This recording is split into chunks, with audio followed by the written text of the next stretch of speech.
Magandang gabi, Oriental Mindoro, mula sa Bulwagang Pambalitaan ng Tamaraw Vision Network. Ako po si Jake Virayat. Ito po ang TVNet Newsline.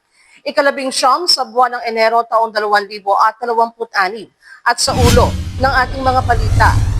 Pagtaas ng presyo ng petrolyo, tinalakay sa pinagsamang pagdinig ng Sangguniang Panlalawigan. People's Day sa Calapan, matagumpay at makabuluhan, isinagawa para sa mamamayan. At Pag-ibig Fund lumagda sa isang kasunduan para sa diskwento sa serbisyong medikal. Ibigay ang maximum satisfaction ng pamilya at sa negosyo dahil tuloy-tuloy pa rin ang high-quality service mula sa una at pinagkakatiwalaan sa fast internet connection plus cable TV sa buong Mindoro, ang Tamaraw Vision Network. Serving to the max, sa TVNet kami. Una sa Mindoro, TVNet pa rin. For inquiries, magpunta na sa pinakamalapit na TVNet office sa inyong lugar.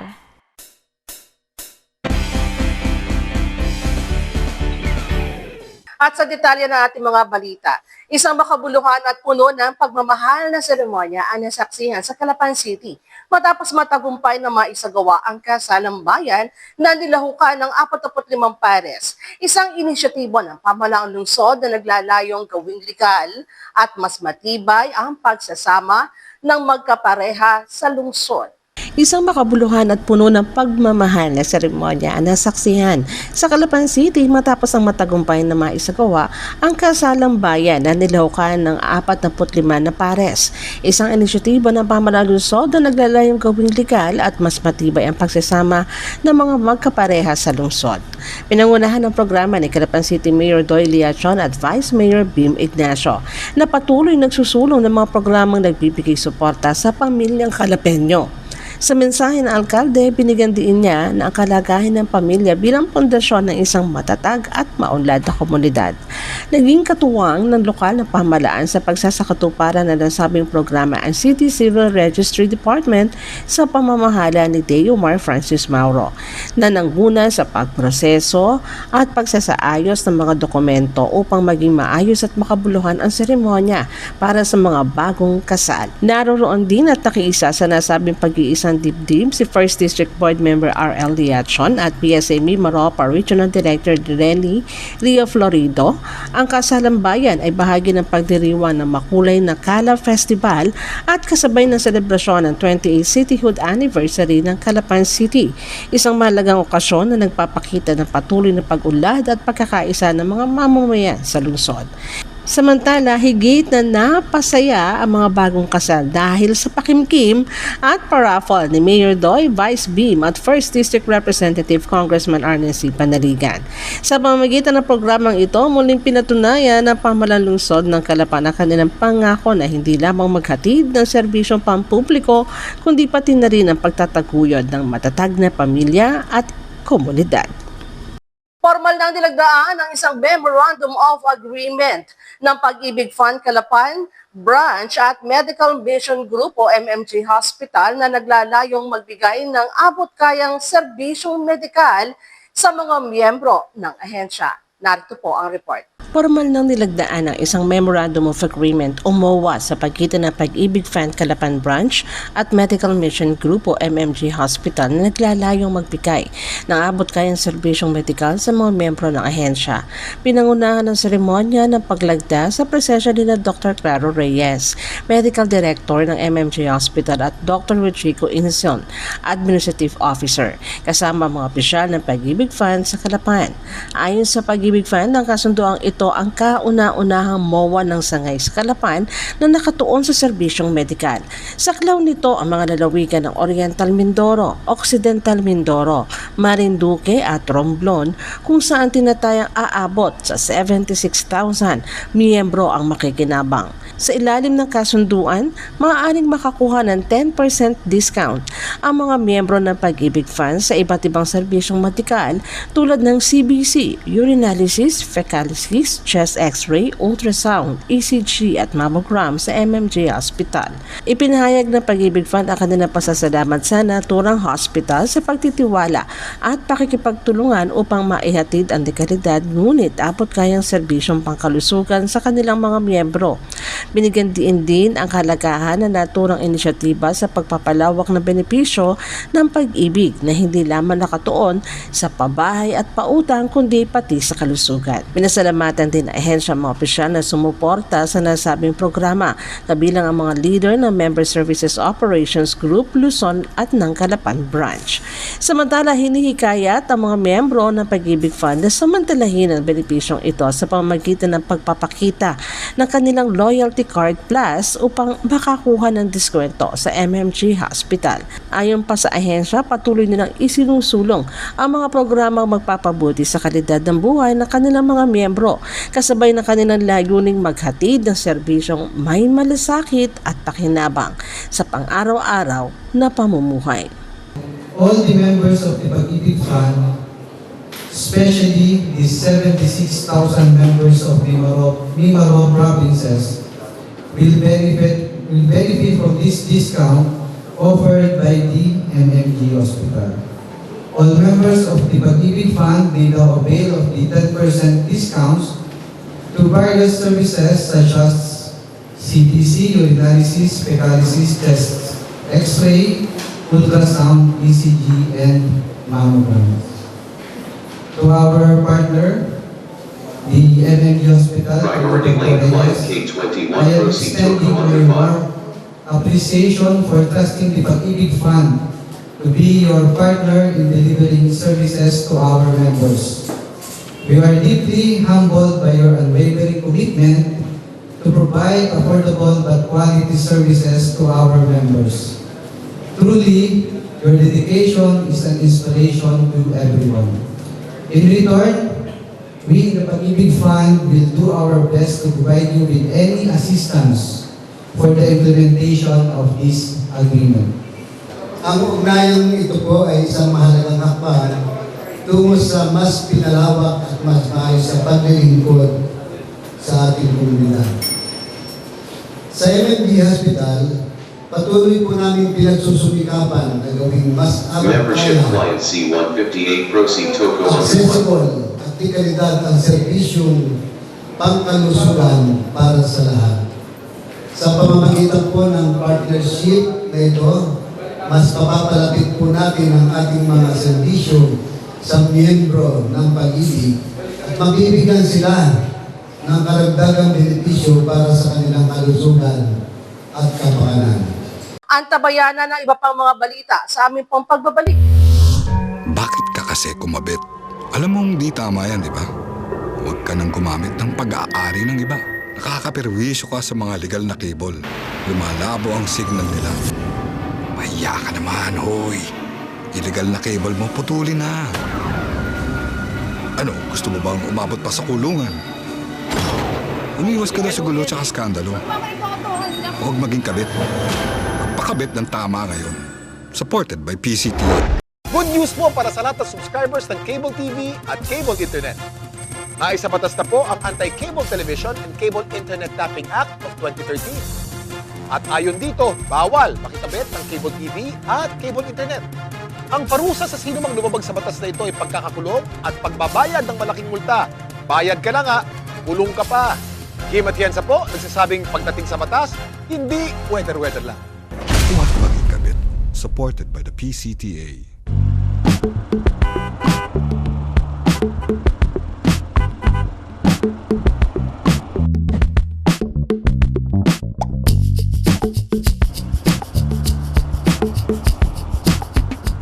Ibigay ang maximum satisfaction ng pamilya at sa negosyo dahil tuloy-tuloy pa rin ang high-quality service mula sa una at pinagkakatiwalaan sa fast internet connection plus cable TV sa buong Mindoro, ang Tamaraw Vision Network.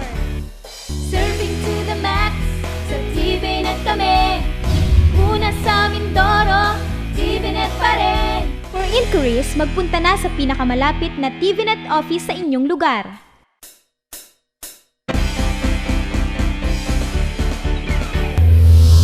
Sa pagpapatuloy ng ating mga balita, isang matagumpay at makabulang People's Day ang naitala sa lungsod bilang bahagi ng selebrasyon ng Kala Festival at pagdiriwang ng ika-28 anibersaryo ng pagiging ganap ng lungsod ng Calapan.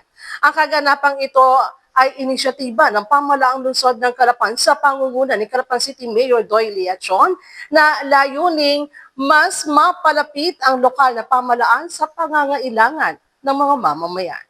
Isang matagumpay at pakabuluhang People's Day ang naitala sa lungsod bilang bahagi ng selebrasyon ng Kala Festival at pagdiriwang na ika-28 anibersaryo ng pagiging ganap na lungsod ng Calapan. Ang kaganapang ito ay inisyatiba ng pamahalaang lungsod ng Calapan sa pangunguna ni Calapan City Mayor Doyle Achon na layuning mas mapalapit ang lokal na pamahalaan sa pangangailangan ng mga mamamayan. Sa araw ng People's Day, nagkaroon ng malawakang pagbibigay ng mga serbisyo mula sa serbisyong pangkalusugan, pang-agrikultura, legal, panlipunan, hanggang sa livelihood programs at makabuluhang community activities. Ayon sa mga dumalo, ang mga ganitong gawain ay napakahalaga sapagkat nakatutulong ito sa agarang pagtugon sa pangangailangan ng bawat pamilya at sa pagpapaigting na ugnayan ng pamahalaan at mamamayan. Pinuri ng mga lokal na opisyales ang aktibong partisipasyon ng mga Kalapeño at tiniyakan patuloy ang pamahalaan sa pagpapaigting ng ganitong mga programa. Ang People's Day nila ay hindi lamang para sa serbisyo kundi para rin sa pagkakaisa at pakikilahok ng bawat mamamayan sa pag-unlad ng lungsod. Ang matagumpay na People's Day ay patunay nila ng dedikasyon ng pamahalaan lungsod ng Calapan sa pagbibigay ng komprehensibong serbisyo at sa pagpapatibay ng diwa ng bayanihan sa lungsod, lalo na sa mga pangunahing pangangailangan ng komunidad. Ayon naman sa mga city councilors, malaki ang epekto ng ganitong gawain sa mga mamamayan dahil direktang natutugunan nito ang mga kanilang pangangailangan at nagbibigay daan sa mabilis sa pagresolba ng mga problemang pangkalusugan, kabuhayan at iba pang pangunahing serbisyo. Ang People's Day ay isang malinaw nila na patunay ng dedikasyon ng pamahalaan lungsod ng Calapan sa pagbibigay ng komprehensibong serbisyo at sa pagpapatibay ng diwa ng bayanihan sa lungsod, lalo na sa pagtugon sa pangangailangan ng bawat pamilya sa komunidad. Samantala, naging sentro ng talakayan sa isinagawang pinagsamang pagdinig ng 12 Sangguniang Panlalawigan ng Oriental Mindoro ang pagtaas ng presyo ng produktong petrolyo at ang malawak nitong epekto sa iba't ibang sektor sa lalawigan. Narito po ang ulat. Naging sentro ng talakayan sa isinagawang pinagsamang pagdinig ng 12 Sangguniang Panlalawigan ng Oriental Mindoro ang patuloy na pagtaas ng presyo ng produktong petrolyo at ang malawak nitong epekto sa iba't ibang sektor sa lalawigan. Pinangunahan ng Committee on Transportation and Communications, Committee on Power and Energy at Committee on Trade and Industry Economic Affairs ang naturang pagdinig, kung saan dumalo ang mga kinatuwa ng transport groups, shipping lines, sektor ng negosyo at mga ahensya ng pamahalaan. Sa pagdinig, inilahad ng ilang shipping lines ang pagpapatupad ng pagtaas sa pamasahe na umaabot mula 14 hanggang 25% bilang tugon sa pagtaas ng presyo ng krudo. Ayon sa mga operators, ang hakbang na ito ay bunsod ng patuloy na paggalaw ng presyo ng langis sa pandaigdigang merkado na pinalalapan ng umiiral na tensyon at giyera sa Middle East. Dagdag pa dito, binanggit na ang nasabing pagtataas ng pamasahe ay isinagawa alinsunod sa inilabas na advisory ng Maritime Industry Authority o Marina na nagbibigay ng gabay sa mga shipping companies kaugnay ng fuel surcharge. Gayunpaman, iminungkahi sa pagdinig ang pagpapasa ng isang resolusyon na magpapatibay sa pangako ng mga shipping lines na ibababa ang kanilang taripa sa sandaling bumalik sa normal ang presyo ng gasolina. Layunin nitong matiyak na hindi magtatagal ang dagdag pasahe at mapoprotektahan ang kapakanan ng mga pasahero. Samantala, nagpahayag ng pangamba ang iba't ibang sektor, partikular ang mga biyahero at negosyante sa patuloy na pagtaas ng gastusin na dulot ng oil price hike. Ayon sa kanila, direktang maapektuhan ang presyo ng mga bilihin at serbisyo. Gayon din ang galaw ng kalakalan sa lalawigan. Tiniyak naman ng Sangguniang Panlalawigan na magsisilbing batayan ang mga rekomendasyon mula sa pagdinig upang makabuo ng mga konkretong hakbang at polisiya na tutugon sa epekto ng pagtaas ng presyo ng petrolyo at magbibigay proteksyon sa interes ng mga mamamayan ng Oriental Mindoro. Magbabalik po ang TVNet Newsline makalipas lamang ilang paalala.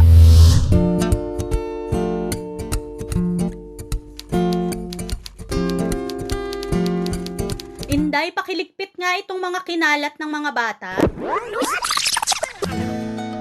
Noon, gusto ko makapag-aral. Pero walang oras dahil full-time ang trabaho ko. Pero ngayon, dahil sa online classes ng Solar Learning at DepEd Alternative Learning System, natupad na ang pangarap kong makapag-aral. Good day, ka-learners! Welcome to another episode. Hindi ko na kailangan pumasok sa eskwelahan. Nakakapag-aral ako sa oras na gusto ko. Anytime! Nagkaroon ako ng second chance sa pag-aaral. At dahil recognized ito ng DepEd, sigurado ako sa diploma. This lesson, You should be able to... you learned about the persons. Sa wakas, matatapos ko na ang high school ko. Ay, salamat din nga pala kay ate. Ina-sponsor niya ako na ma-enroll sa Solar Learning.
Ibigay ang maximum satisfaction ng pamilya at sa negosyo dahil tuloy-tuloy pa rin ang high-quality service mula sa una at pinagkakatiwalaan sa fast internet connection plus cable TV sa buong Mindoro, ang Tamaraw Vision Network.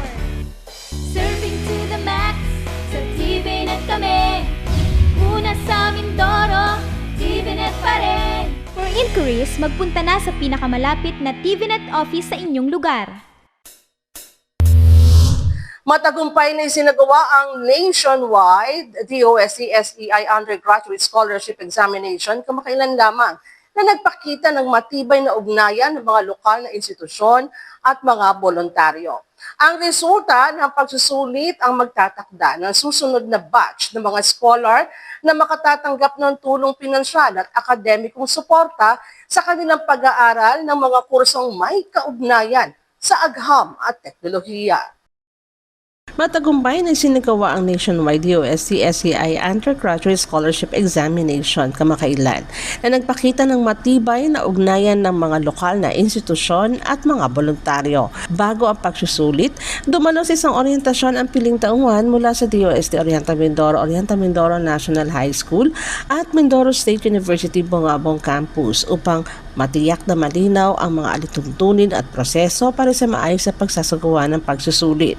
Ilan sa mga kasalukuyang DOST scholars ay nagboluntaryo rin ng kanilang oras at dagdag na pagsisikap sa araw ng pagsusulit. Tumulong sa pagpapanatili ng kaayusan at nagbigay inspirasyon sa mga examinees. Ipinakita ng kanilang partisipasyon ang diwa ng bayanihan at ang pangako ng komunidad ng mga scholar na suportahan ang mga susunod na henerasyon ng scholars. Kabuo ang 774 na aspiranting scholar mula sa Oriental Mindoro ang sumailalim sa 2 araw na pagsusulit na sabay na isinagawa sa 2 testing centers, Oriental Mindoro National High School at Mindoro State University Bungabong Campus. Naging matagumpay ang pagsasagawa ng pagsusulit sa tulong ng DOST Oriental Mindoro, mga katuwang na paaralan at mga dedikadong voluntaryo.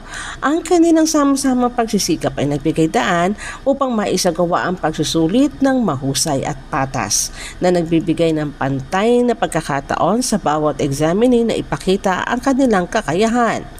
Ang resulta ng pagsusulit ang magtatakda ng susunod na batch ng mga scholar na makatatanggap ng tulong pinansyal at akademikong suporta sa kanilang pag-aaral ng mga kursong may kaugnayan sa agham at teknolohiya. Sa patuloy na pangako ng mga katuwang na institusyon at voluntaryo, nananatiling mahalagang tagapag-ambag ang Oriental Mindoro sa pambansang hanay ng mga susunod na STEM professionals. Matagumpay na isinagawa ng Bansud District Jail ang on-site voters registration para sa persons deprived of liberty sa loob mismo ng pasilidad. Ayon sa pamunuan ng piitan, sumasalamin ang nasabing inisyatiba sa kanilang patuloy na pangako na igalang at itaguyod ang karapatang konstitusyonal ng bawat individual, kabilang ang mga nasa kustodiya ng pamahalaan. Matagumpay na isinagawa ng Bansud District Jail ang isang on-site voters registration para sa persons deprived of liberty o PDL sa loob mismo ng pasilidad. Sa pangunguna ni Jail Chief Inspector Brian Ian Paul Aranyada, District Jail Warden. Isinagawa ang aktibidad sa pamamagitan ng koordinasyon ni na Senior Jail Officer 3 Herbert Manibo at Jail Officer 1 Gerald Tiva, na kapwa nagsisilbing operations officers na nasabing piitan. Katuwang ang tanggapan ng COMELEC Satellite Office ng lokal na pamahalaan ng Bansud sa pangunguna ni Election Officer 3 Ronnie Manuel. Sa kabuuan, umabot sa 86 na lalaking PDL at 13 PDL ang matagumpay na nakapagparehistro bilang mga botante. Itinuturing itong mahalagang hakbang upang matiyak ang kanilang karapatang bumoto at makilahok sa demokratikong proseso. Ayon sa pamunuan ng kulungan, sumasalamin ang nasabing inisyatiba sa kanilang patuloy na pangako na igalang at itaguyod ang karapatang konstitusyonal ng bawat individual, kabilang ang mga nasa kustodiya ng pamahalaan.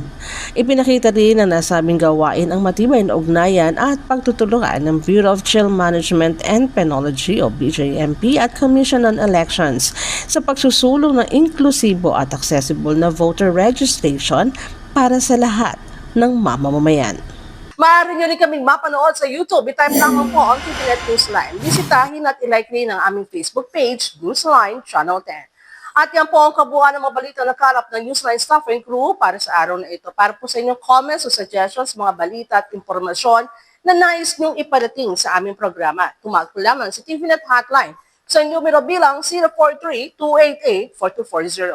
Ito po ang TVNet Newsline, katotohanan at serbisyo, hatid sa mga Mindoreño.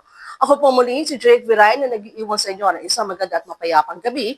Marami pong salamat sa inyong walang sawang pagsubaybay.